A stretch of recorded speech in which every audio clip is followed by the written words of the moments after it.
24 अवतार धन समस्तीपुर में बाटे, दूर दूर के लोग घूमेला बताटे।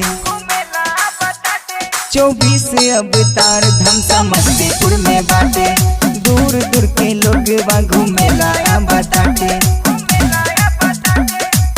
18 जून से आगमन बाटे, सब संतन के पदार्पण बाटे।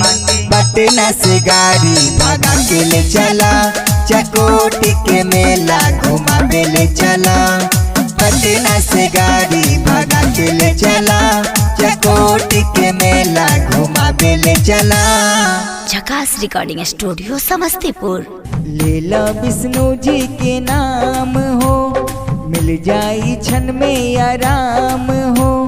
चलो विष्णु जी के धाम हो, मिल जाई पल में आराम हो। 24 अवतार चकोटी धाम हो, 24 अवतार चकोटी धाम हो, 24 अवतार चकोटी धाम हो।